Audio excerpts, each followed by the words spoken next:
You are listening to Leaders and Legends, a podcast produced by Veteran Strategies and featuring conversations with fascinating and impactful men and women who have shaped our world, our communities, and our history. My name is Robert Vane, Principal of Veteran Strategies, and your host for our discussion.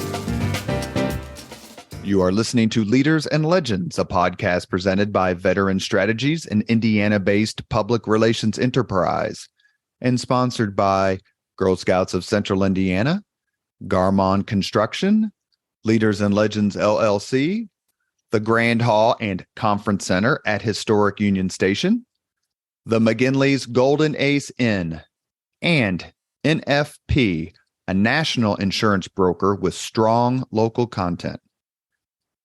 Our podcast is featured on the All Indiana Podcast Network in partnership with Wish TV. You may find Leaders and Legends at allindianapodcastnetwork.com. Thinking of starting a podcast or need to host a public meeting? Let Leaders and Legends LLC be your partner as you look for new ways to communicate your message. Please contact Chris Spangle or me at leadersandlegends.net. And as always, all our podcast interviews are dedicated to the legacy and generosity of P.E. McAllister.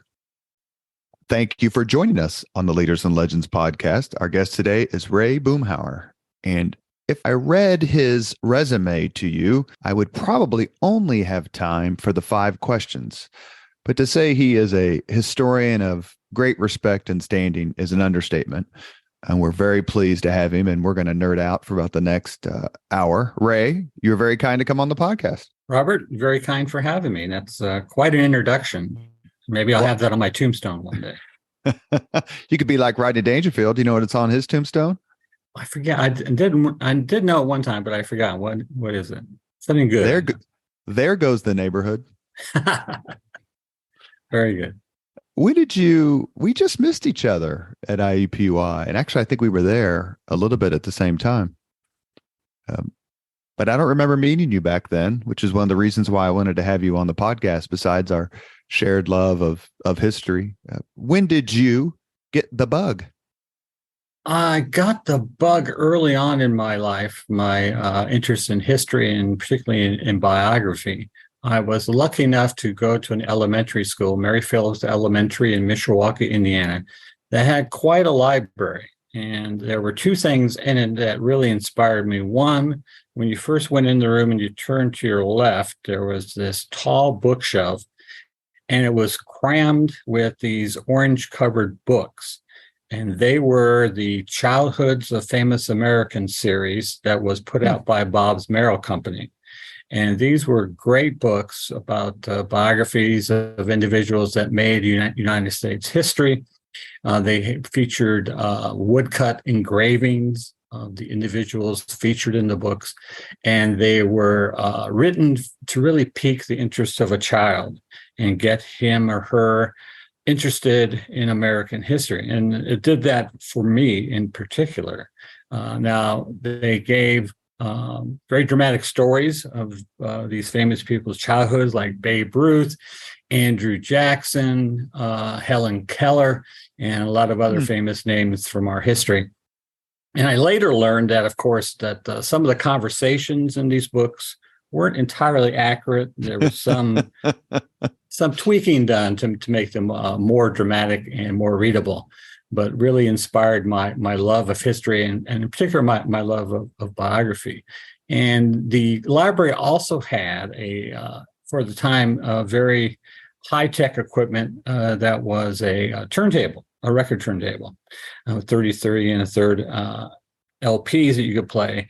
And one of the records that I listened to with the headphones of the time was Sounds of the American Space Program from NASA. And it gave, details and conversations between controllers on the ground and astronauts in space. And that sparked my interest in Gus Grissom, who later became one of the subjects of the books I wrote. So those 2 things. And later on in high school, Time Life did this huge series on the history of World War II. Right. And they were very well illustrated with, photographs from Life magazine. And that inspired my interest in World War II history, particularly the Pacific Theater, because I was just impressed by the incredible distances it took to even get to the battlefield for soldiers and Marines from the United States as they fought against Japan. So all those things were early influences on me and continue to be today. What's the first big historical event you can remember? I'm guessing we're about the same age. Yeah. Biggest historical event I can remember was Robert F. Kennedy's assassination. I remember sitting down and watching it on TV and watching his funeral broadcast live on television. That's the first thing that really sticks in my mind. I was only, I think, 4 years old when JFK was assassinated, but I really remember Robert Kennedy's assassination. And then later on, sitting in my living room on our couch and watching as they broadcast, I think it was late night, 10 o'clock, might have been Indiana time, Neil Armstrong's first steps on the moon during the Apollo 11 mission. So those two things really stuck out in my young mind when I was growing up. So would you say that your love of history is also somewhat fueled by the time in which you grew up? I mean, you're talking Kennedy assassinations, Martin Luther King assassination, Vietnam War, Watergate, moon landing. I mean, outside of maybe the creation or maybe the 1780s with both revolutions, the American and the French, it's kind of tough to beat that time period from like 63 to 74 and beyond. Quite a dramatic time in American history, and one that if you lived during that time, you can't forget those events. I remember listening as the church bells rang in Mishawaka when I was growing up, when the Paris Peace Accords were first struck, and the churches were celebrating. And finally, we thought peace during the Vietnam War. It didn't quite go as they thought it would, but you're there and you're seeing history being made on television, you're hearing it on the radio, and sometimes you're hearing it yourself in your own hometown. So those times really made me want to learn more about history, and also one day to put it down on paper. And I was lucky enough to do that early on in my career as a newspaper reporter. You led right to my next question. Your bachelor's degree is from Indiana University, 1982. So you were there in 81, that glorious national championship year. We actually had Ray Tolbert on the show one time, and he was a terrific great player. Terrific interview. Your double major in journalism and political science. And your master's of arts degree is from Indiana University here at Indianapolis in 1995. So you got yours about 3 years ahead of mine. You wrote on Jacob Piat Dunn Jr. Who was your thesis director at IUPUI? And tell me, after that, speak about journalism, why you chose that. I think most people who like history, like political science, are closet journalists because they like to read, write, and research.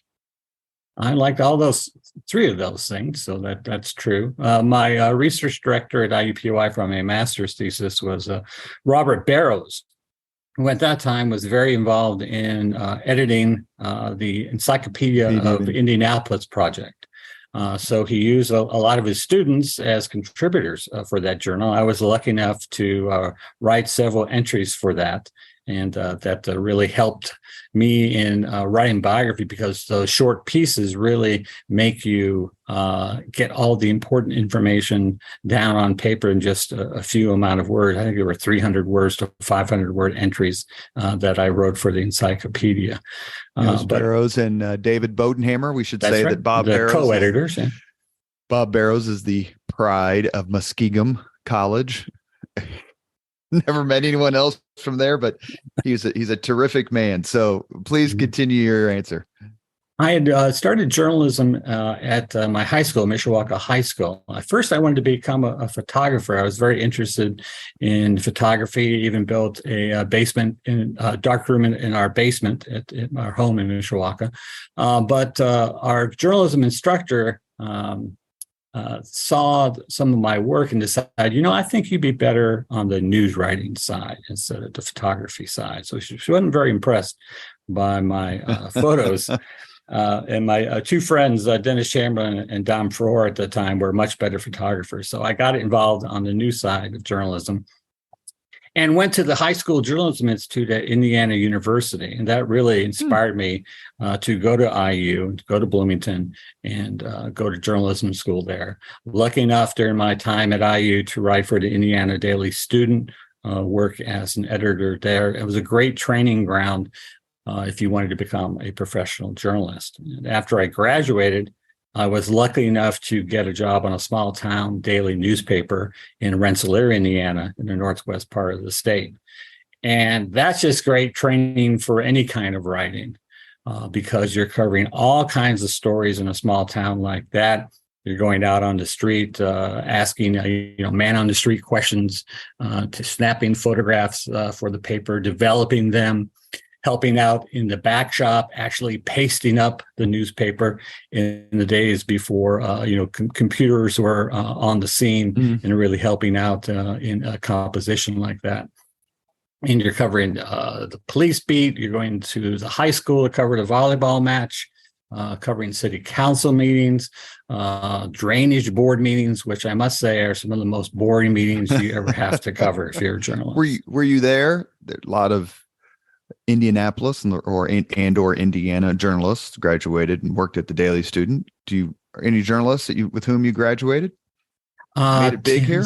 See, Tim Franklin is a name that's probably known in Indianapolis. I believe he worked at the Indianapolis newspapers.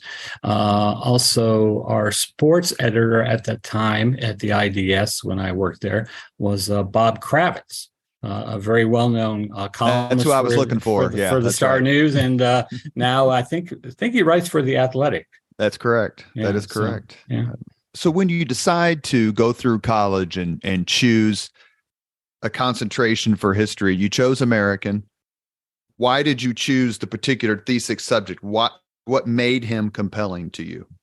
Well, as you notice, I was a double major, journalism and political science, and Jacob P. Dunn Jr. Was someone who was an Indiana historian, kind of a political man of letters as well. He wrote for a variety of Democratic Party-leaning newspapers of the time and worked for the party, was very involved in Democratic politics, trying to reform the Indiana ballot at that time. If you remember the 1888 election that saw Hoosier Benjamin Harrison rise to the presidency, there was a lot of allegations during that campaign of vote buying by both parties, selling the ballot for just, $5 or even a bottle of whiskey.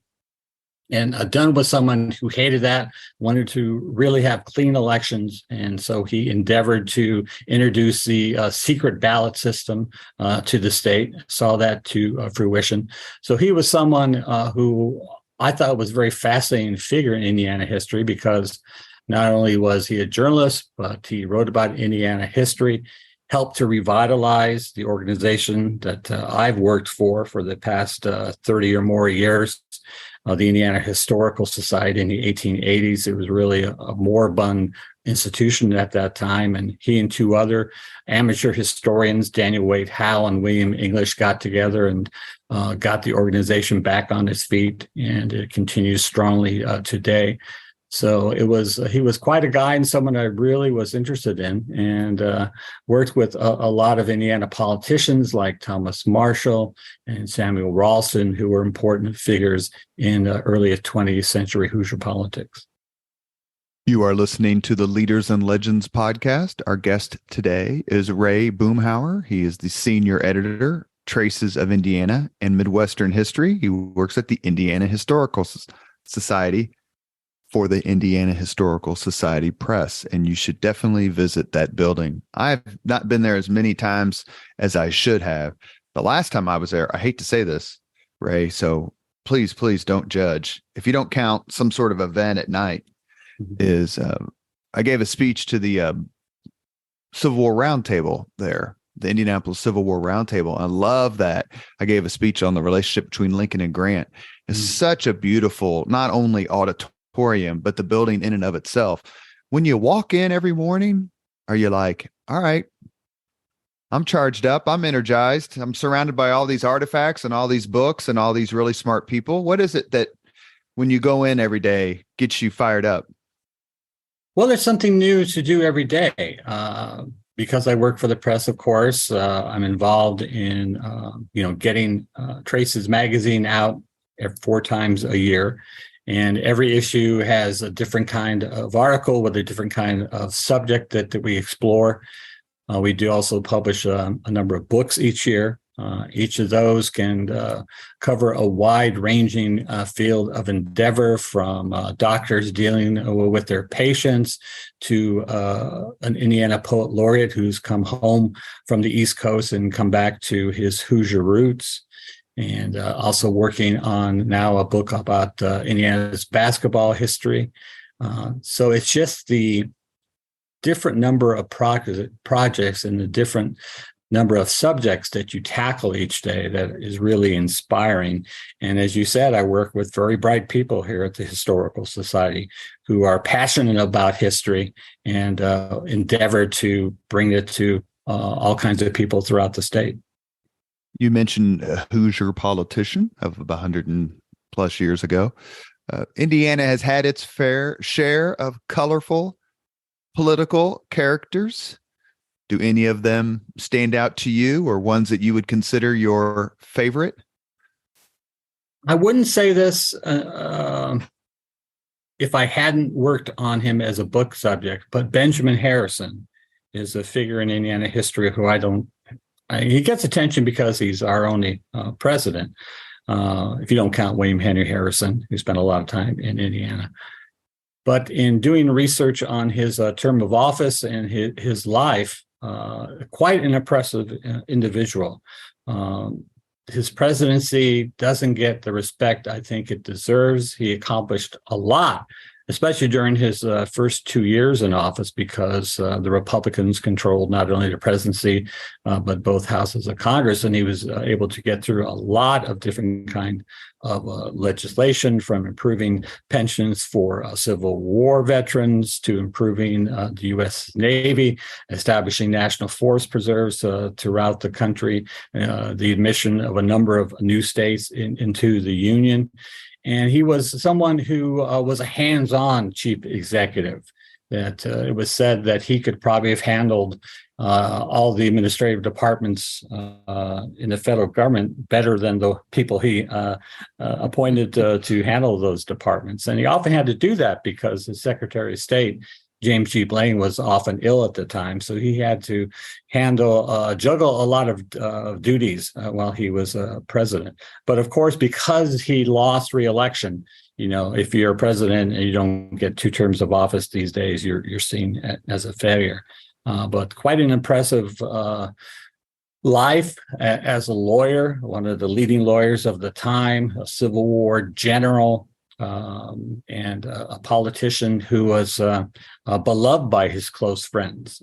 One thing that hurt him as well was the fact that he was seen as kind of an aloof figure. He was kind of, iceberg Ben, they called him, because he didn't have the ability to, glad hand like a lot of the politicians of that time. In fact, there was a story going around that one of his good friends heard that he was going to give a speech in Indiana City, and he said, "Now, Ben, I know you do fine as a speaker, but afterwards, mill around a bit, shake hands with some of the boys, and try to get to know them." And he went off and he came back, said, I just couldn't do it. That's not just my personality. He wasn't a glad hander, but he was an impressive orator, and someone who had people who really felt that he was one of the finest figures they had ever met in their lives. Can you describe Wendell Willkie in 5 words or fewer? The barefoot boy from Wall Street. Yes, indeed. Wendell Willkie was one of those people in Indiana history who sprang into prominence unexpectedly, from a titan in business and industry to one of those dark horse figures in American history who spring on the scene, and all of a sudden, they're involved in national politics, and was a figure who seemed to have a good chance to unseat FDR, which was unheard of at that time in politics, if you're going to tackle such a popular president as Roosevelt. And someone who was a strong figure in World War II, fighting for the Allied cause, and just an impressive individual overall. He lost to Franklin Roosevelt in the 1940 presidential election, and then almost immediately went to work for the administration in the roles that you just said, much like he didn't live very long either. Willkie didn't live very long after 1940. And another person who didn't live very long after he lost the presidential election was Stephen Douglas, who lost in 1860 to Lincoln, and then immediately let Lincoln know how much he wanted to be helpful. Right. The politics of yore. I wrote a column for the Indianapolis Star a couple of years ago. It was basically a tribute to Richard Lugar. And I judged him to be the single greatest public servant in the history of Indiana. If I'm wrong, how wrong am I? If I'm right, please append to that. I find it hard to argue against that because of his long career, all he did, not only for Indiana, but the world as well. And I was always impressed by Senator Lugar. When I was in Rensselaer at the Rensselaer Republican, I covered one of his campaign appearances, and it wasn't a big splashy affair. It was just held at someone's house out in the countryside. And, he sat down, had coffee with local constituents, talked to them one-on-one, very personable, very informative about what was going on in Washington, D.C. And he's always had a special place in my heart because I had written a book about Jim Johns, another Indiana political figure, a congressman, also a state legislature who I covered when I was in Rensselaer, a conservationist. Ran against Lugar in 1994. And Lugar remembered that race, and he read the biography that I wrote about Jim and wrote me a very kind letter praising the book. So I always remember that kindness from the senator. I remember having a conversation with Mitch Daniels when he came on the podcast the first time, and he told me that he had told Bob Blameyer, who I'm sure you know, who used to work for Birch Bayh. Birch Bayh staff wrote a very nice book. They had some sort of something in the Capitol for Birch Bayh, and as Daniels is walking out, he's yelling at Bob, "I'm reading your book on Senator Bayh." Right. I just thought that was kind of typical of the folks back then, in the sense that everyone was interested in people's lives without judging them. I wrote.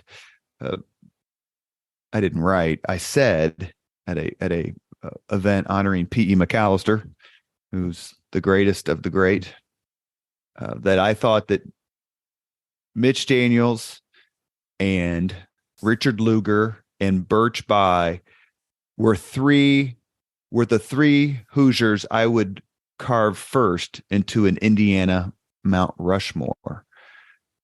Who would be your fourth, or take one of mine away and give us your Mount Rushmore of Hoosier leaders?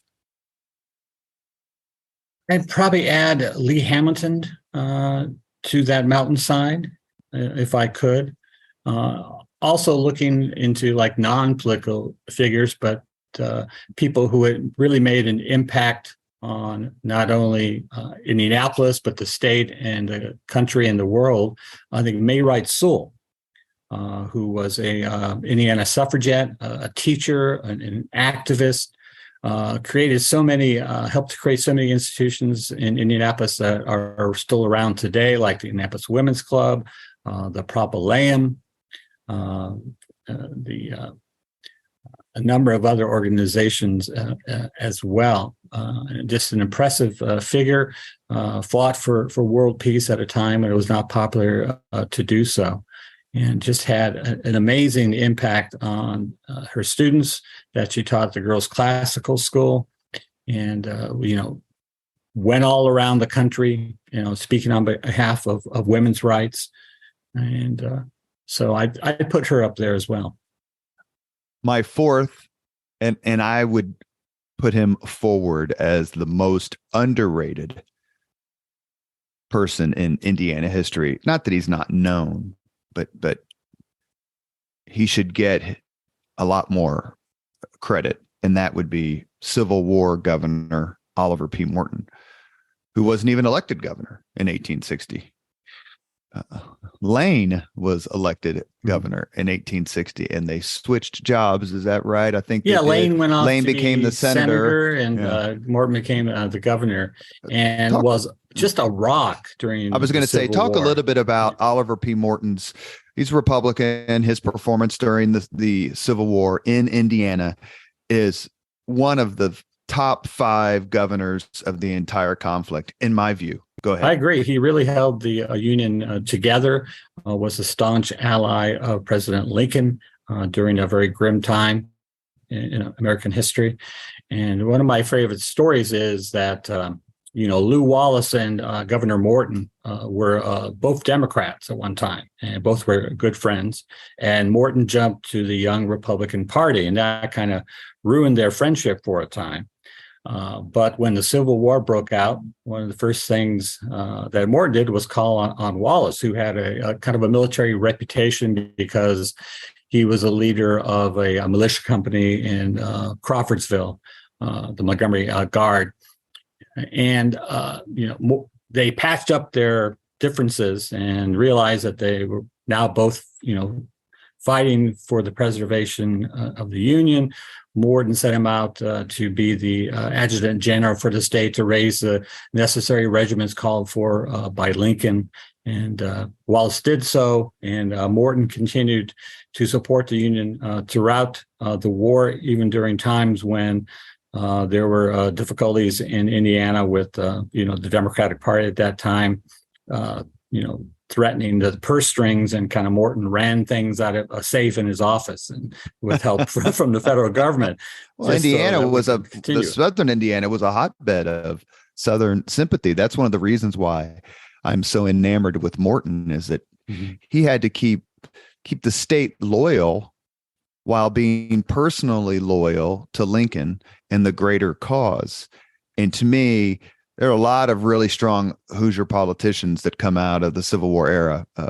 Future Vice President and Speaker of the House, Schuyler Colfax. You mentioned Benjamin Harrison, even though he's from Ohio.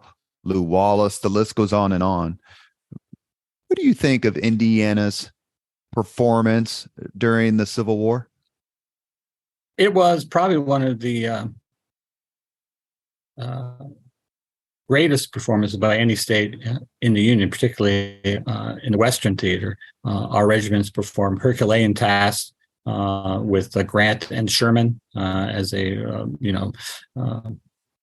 captured Fort Henry, Fort Donelson, eventually Vicksburg, and the 20th Indiana did really great service in the Army of the Potomac, especially at the Battle of Gettysburg. So really, without all these various Indiana regiments and Indiana generals that were involved in the war, I think the Union could have fallen. So we really gave a great contribution during the Civil War, and it's one to be proud of. And Indiana played a not dispositive, but critical role at the 1860 Republican National Convention in Chicago to get Abraham Lincoln nominated. I just did a podcast on that convention. It's a terrific book. It was a fun podcast. I hope you have listened to it. But then Indiana post-Civil War it kind of slid a bit. And by that, I mean, and correct me, please, if I'm wrong, but it doesn't seem that Indiana truly embraced for way too long the 14th and 15th Amendments to the Constitution. The 13th Amendment, obviously, freeing the slaves. The 14th, equal protection, citizenship, and 15th, all black males could vote. Why is it that when you write about, and we had James Madison on the podcast, who obviously you know very well, the brilliant Indiana historian down at IU, retired. Why did Indiana succumb to the Jim Crow elixir, the seduction of what happened in this state in the late 19th century, early 20th? And I'd say this as someone who grew up in Irvington. So the Madge Oberholzer house was on the same block where I live, and the DC Stevenson house is just 3 or 4 blocks from that. It's a terrible time in Indiana history to reflect on, and Jim has written so well on it with his Ku Klux Klan in Indiana book and his new history, Hoosiers, a new history of Indiana. And I think we had that because of, just this southern migration into Indiana during the growth of Indiana as a state. And they brought those prejudices with them. And, fear does terrible things to people's minds, and fear was stoked a lot of Hoosiers by Klan leaders like DC Stevenson. And once it catches hold, it's hard to get rid of. But I prefer to remember the people who fought against the Klan in the 1920s and in the post-Civil War era, the great contributions made by the state to the country's literary heritage with people like James Whitcomb Riley, Booth Tarkington, Meredith Nicholson, and many other writers and artists, the Hoosier Group, T.C. Steele, and many others. But that stain is something that we really can't wipe away from our past, and can only hope to confront it and learn lessons from it for today. It always seems so ironic to me that Indiana sacrificed so many of its young men to keep the country together at the beginning, and then clearly to keep the country together and free the slaves at the end of the Civil War. How much of what Indiana's mindset, how much of it was set by the fact that so many freed slaves or African Americans were coming north to escape the discrimination of the South, only to run into discrimination that, if it wasn't the exact same, it surely was a close cousin? It was indeed. We had our own black laws in Indiana. If you were an African-American citizen in Indianapolis, for example, you couldn't go to certain restaurants, couldn't sit in certain theaters, movie theaters, other performance halls in the city. You were redlined into neighborhoods and forced to live in certain neighborhoods in Indianapolis, couldn't move to the suburbs. As a lot of the Indianapolis white citizens did after World War II. You were forced into one segregated high school, which Christopher Zaddix High School in Indianapolis, which had a lot of great people graduate from it. But it's still something that I think we should not be proud of as Hoosiers, and always remember what happened during those days. You are listening to Leaders and Legends, a podcast presented by Veteran Strategies, an Indiana-based public relations enterprise, and sponsored by Garmong Construction, Leaders and Legends LLC, the Grand Hall and Conference Center at historic Union Station, the McGinley's Golden Ace Inn, and NFP, a national insurance broker with strong local content. Our guest today is Hoosier historian Ray Boomhower. He works at the Indiana Historical Society. Ray, is there a particular Hoosier leader and or legend you admire? The one name that springs to mind immediately, of course, is Ernie Pyle, the World War II correspondent. And he was such a big part of my education at Indiana University. I went to classes as a journalism student in Ernie Pyle Hall. On the second floor of that building, there's a lounge. There was a lounge area when I was there, showing off some of the memorabilia of his life, including one of his typewriters, his Pulitzer Prize citation, and we read his columns that he contributed about the war, and I was just fascinated by his sparse, simple style, but really hit you in the gut. Particularly his death of Captain Waskow story.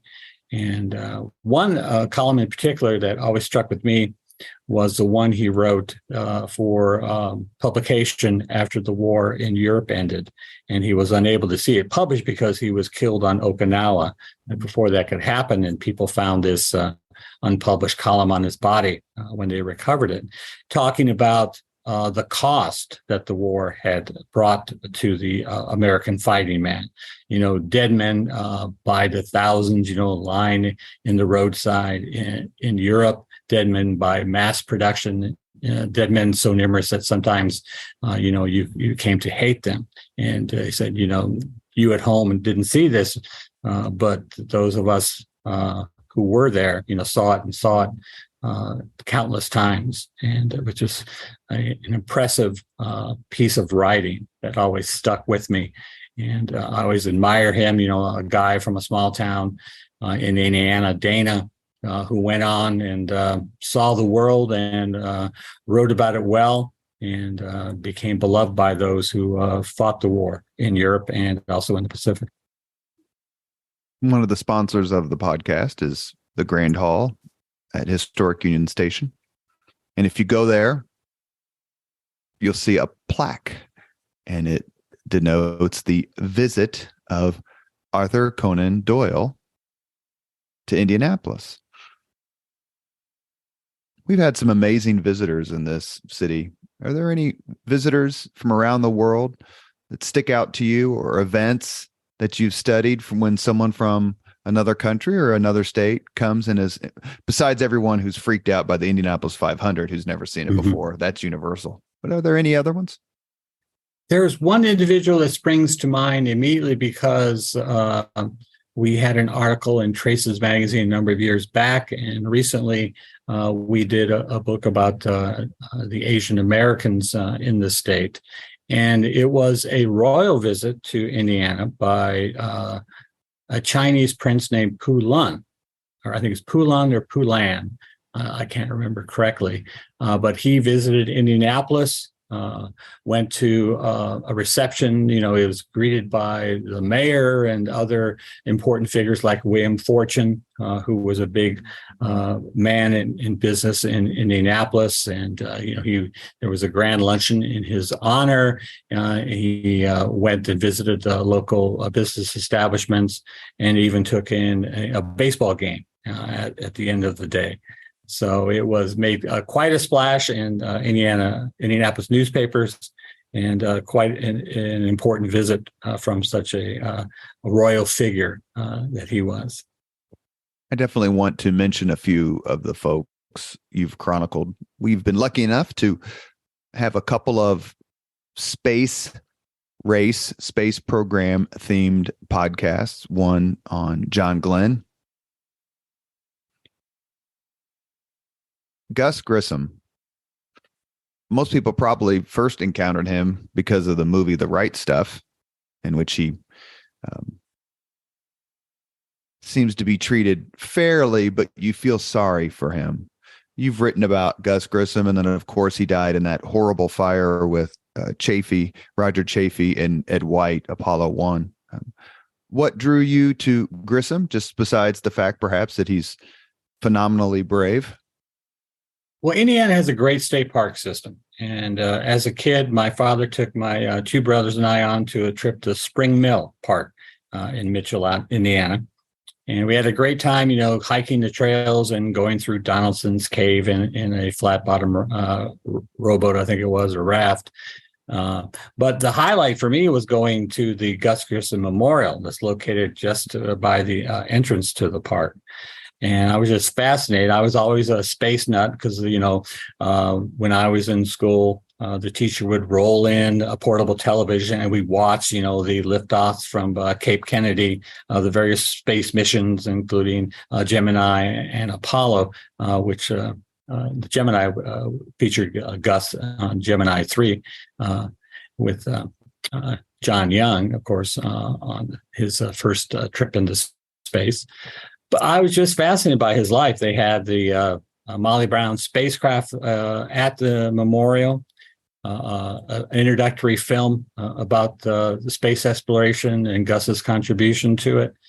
And at that time, the spacecraft wasn't behind this large plexiglass like it is today, but you could actually reach in and touch some of the components. So that kind of hands-on history really was a great influence on me. So to me, Gus was always a real American hero.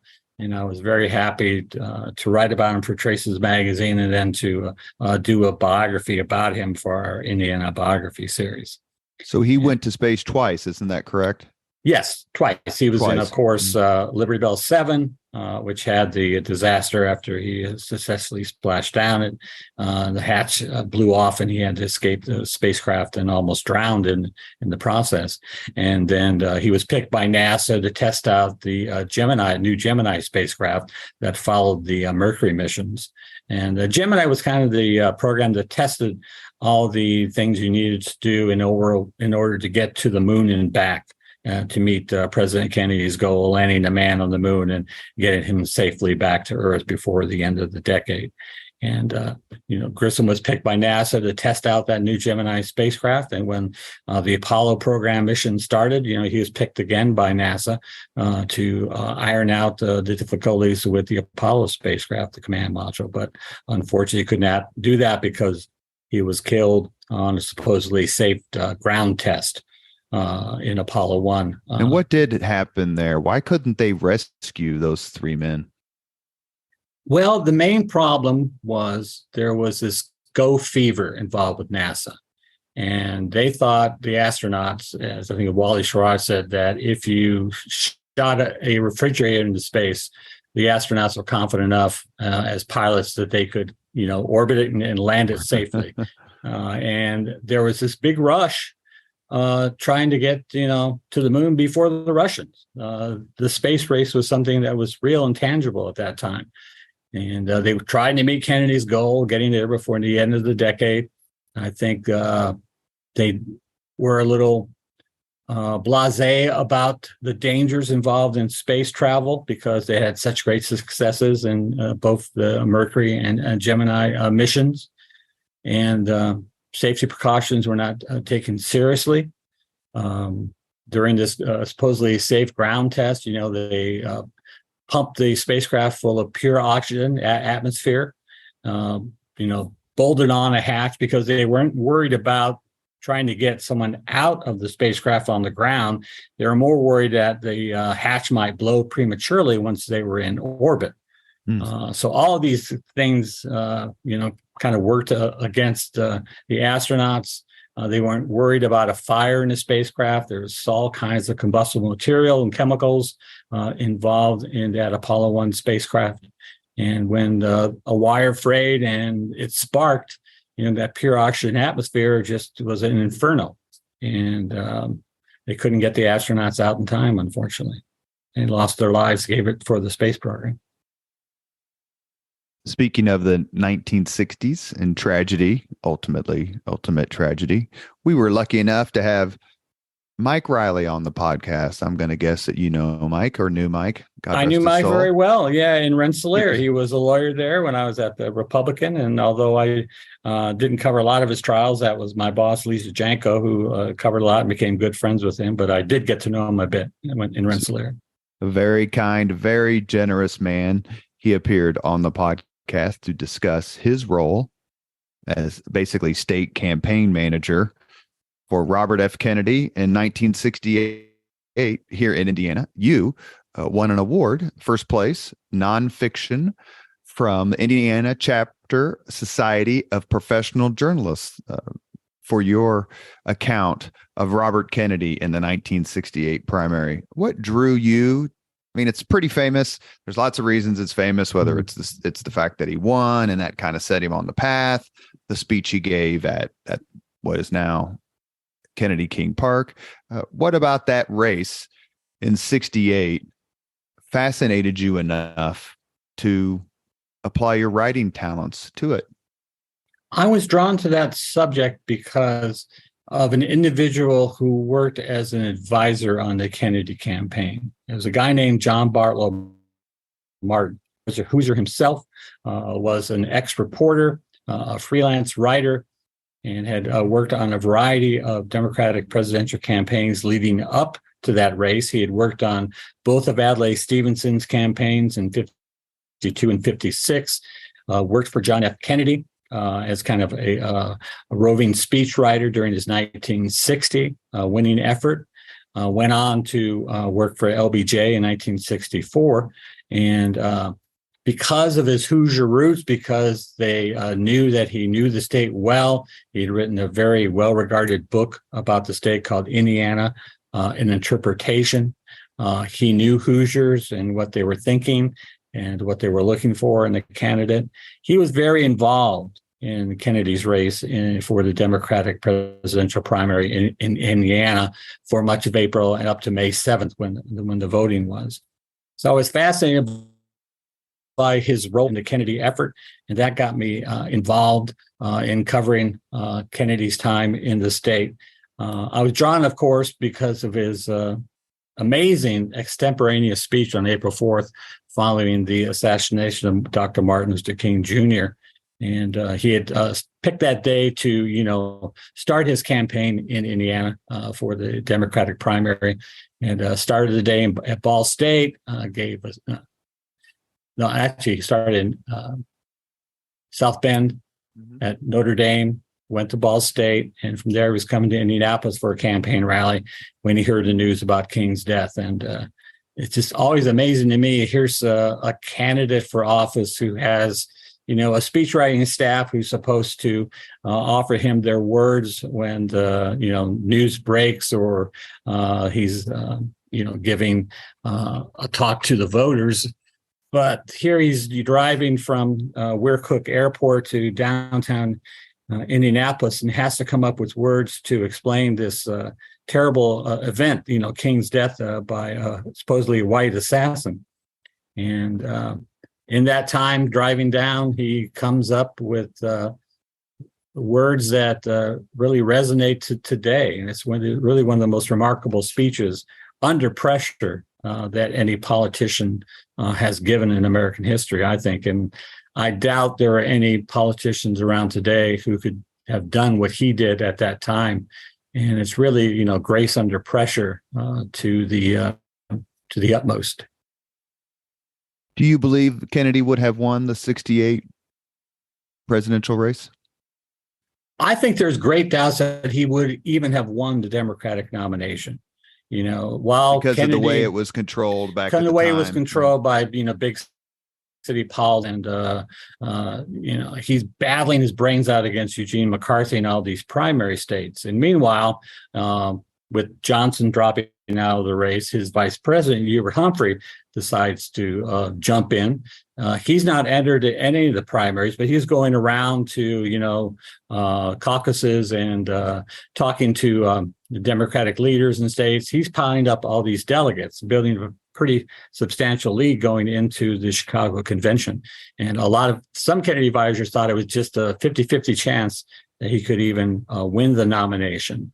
Others thought there was a good chance they could, after California, they might be able to, not some other victories in primary states like big states like New York, that Kennedy might be able to sweet talk Mayor Daley in Chicago to supporting his cause. And that would be a great, supporter to have when the convention opens. But I think it's really doubtful that he would even have won the nomination. Others believe he would have, and he would have gone on to beat Richard Nixon in the fall campaign. But historians are always better about telling you what happened instead of what might have happened, unfortunately. You have a new book out. I'd like you to take some time, a few minutes we have left on the Leaders and Legends podcast with Ray Boomhower. Talk about, please, your latest book. And the reason that I found it somewhat interesting when you mentioned it is there's a fellow coming on the podcast named Alex Kershaw, the World War II historian, and he Great wrote guy. a biography of Wonderful. Robert Capa, another famous photographer during the first half of the 20th century. Tell us, please, about your book. My last book was about a gentleman named Richard Tregaskis. Many people, if you say Richard Tregaskis, they say who? They don't remember the name. But if you mention Guadalcanal Diary, that guy. It's one of the best-selling books that was published during the war about his time with the U.S. Marines on Guadalcanal. But he was a correspondent for the International News Service, kind of a stepchild to both the Associated Press and United Press International. But he ranged all over the world during the war, starting out in the Pacific.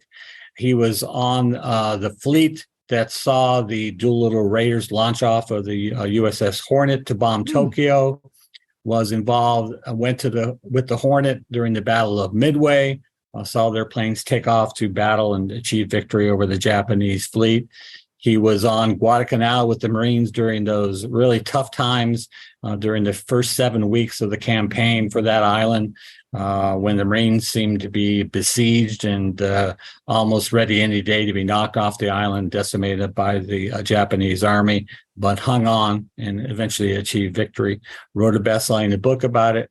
And after that, went on to cover the war in Europe, was there for the invasion of Sicily, met Robert Capa during that invasion, talked to him during those days, was there for the invasion of Italy, and he had run into a lot of close calls during his time in the Pacific, but finally in Italy, a German shell caught him.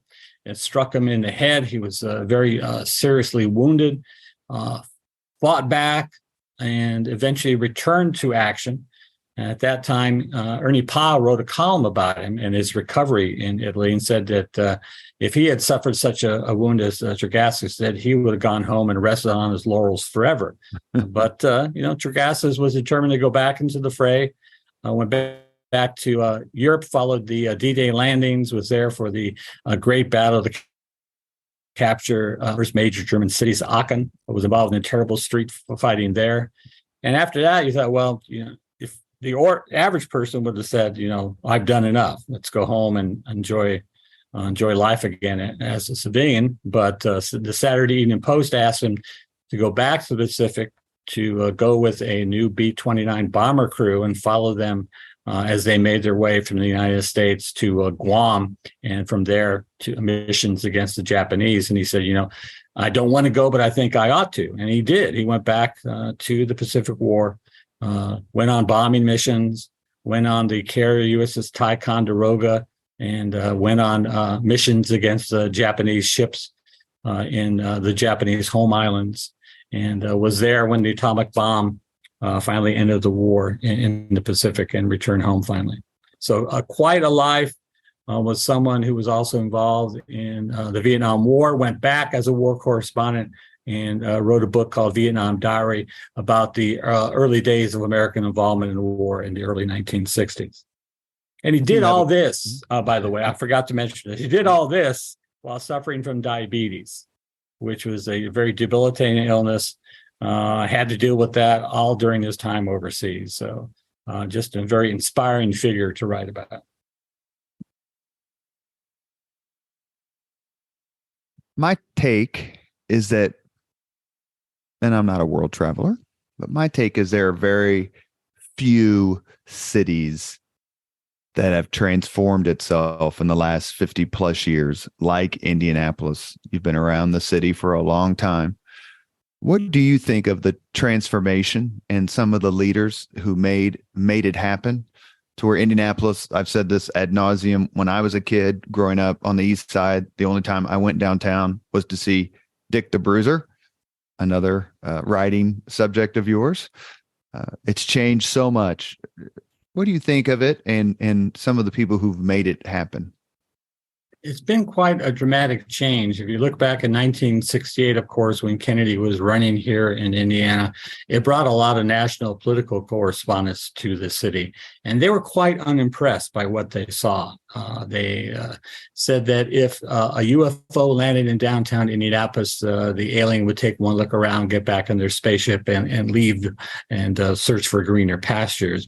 They were very upset about all the restaurants that seemed to be closing at 6 o'clock while they were out on the beat, and they couldn't find a good restaurant downtown to eat at. And during my time in Indianapolis, working for the State Museum and now for the Indiana Historical Society, it's been just quite a turnaround for the city, not only with the various sports, with the Colts coming, of course, to Indianapolis, but I remember going to a Marion County Indianapolis Historical Society meeting, and Mayor Hunnett was there talking about his vision for downtown. And at that time, I believe they were building Circle Center. They were hoping to build Circle Center, but they were, just tearing down a lot of buildings. There were just these giant holes downtown. It wasn't very. You look at it and you think, well, what is he thinking of? And then, Circle Center was complete. They had the development, the restoration of Union Station, the renovation and expansion of the convention center downtown. And so it's been a dramatic change. I remember I first started at the Indiana Historical Society. The canal downtown here that I can see from my window now was just a ditch, full of garbage. And now it's a beautiful place to take a walk and enjoy downtown Indianapolis. So I've been lucky enough to be here and see all this change. And it's been something that's been inspiring for me as both an individual who lives here, but also as a historian as well. We have reached the point in the Leaders and Legends podcast where we ask the same 5 questions of all of our guests. Ray, are you ready? I'll try to answer. What was your first job? I was a clerk and general do everything for a drugstore in South Bend, which is, of course, located just across the line from Mishawaka. So I did everything from run the cash register on Sunday mornings. Usually people were coming in, buying the Sunday edition of the South Bend Tribune, straightening shelves, at the end of the evening, sweeping and dusting the floor and the counters as well. So it was a great experience for a high school student. Put some money in my pocket and got me involved with, being able to talk to people, with all kinds of people who came into the drugstore, not only for sundries, but their prescriptions as well. What was your first concert? The first concert I remember was at Morris Civic Auditorium in South Bend, and I believe it was REO Speedwagon, which was, of course, a big group in the Midwest at that time. Was very impressed by their guitarist, Gary Rickrath, I think his name was. Gary Rickrath, yeah. Yeah, and they produced at that time a great live album that really set them up for the rest of their career, and impressed by their performance and their light show as well. Number 3, if you could suggest any book for someone to read, which book would you choose? I would probably choose William Manchester's biography of Douglas MacArthur, the general, American Caesar. Manchester is not so well known today, but he produced some great biographies of individuals from MacArthur to, of course, his well-regarded 2-volume series on Winston Churchill. But that MacArthur book is amazing at the way he handles such a mercurial individual as MacArthur was, and it really gets to know him as an individual, all his glories as a commander and all his disasters as well. Manchester also wrote the book, The Death of a President. Very controversial. Yes. Very controversial. Yes. Number 4, if you could witness any event in history, be there in person as it happens, which event would you choose? I'd probably choose Lincoln's Gettysburg Address because of the inspirational words he spoke that day. Lincoln, is seen as a great president, but he was also a great writer. And I would like to be there in the crowd to hear what he had to say at the dedication of the Gettysburg Cemetery there on the battlefield. And I like to, talk to people in the crowd and say, were you expecting a longer speech by the president? It's just a very short speech. Were you expecting more? I know that Edward Everett took all the time. Edward Everett, it took a long time. And then later, after the ceremony was over, he wrote the president saying, I wish I could have, said in less words that you did to kind of capture the whole ceremony. Yeah, I wish I had come as close as you did to capturing the moment in 2 hours as you did in like 2 or something like 2 that. minutes or whatever. Yeah, exactly right. Yeah. Last question. If you could have dinner with anyone living today, 2 hours off the record, whom would you choose? That's a great question. You might have stumped me there. There's just so many choices to make. Say Frank Egan. Frank Egan's a good choice. Take him to the steer-in. Or maybe the working man's friend. That's correct. That's either one. You're right. You're great. Yeah. Well, I had lunch with the working man's friend about a month and a half ago, and there were 6 people in there who had been on my podcast. Right. I just thought maybe we should have a reunion there. A fun irony. Go ahead. I would like to take Lee Hamilton to lunch at Working Man's and talk to him about his career and all the people he met during that time, and particularly the investigative committees he was on. And following, I think he was on the committee after 9/11.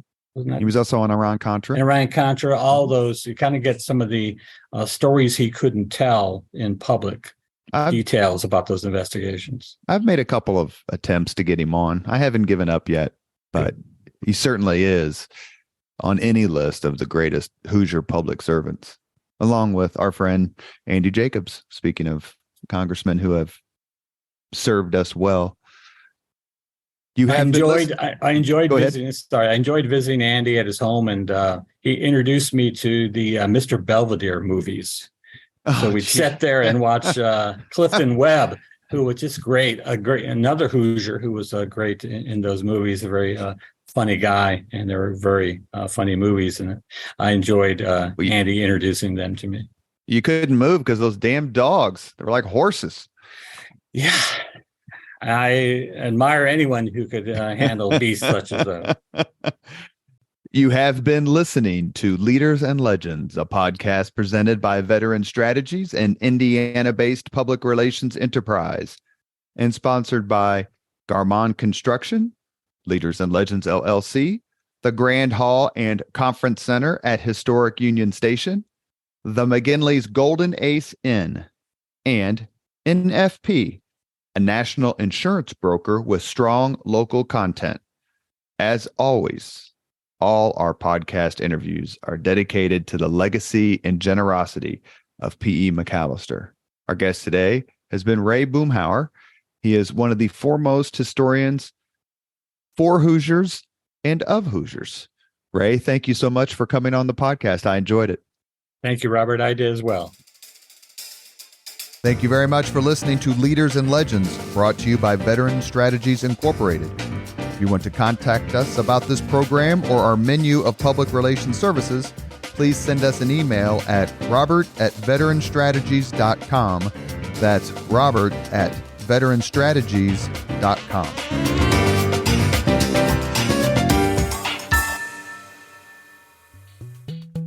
This podcast was produced and edited by Chris Spangle and Leaders and Legends LLC. If you're interested in starting a podcast or taking yours to the next level, please contact us at leadersandlegends.net.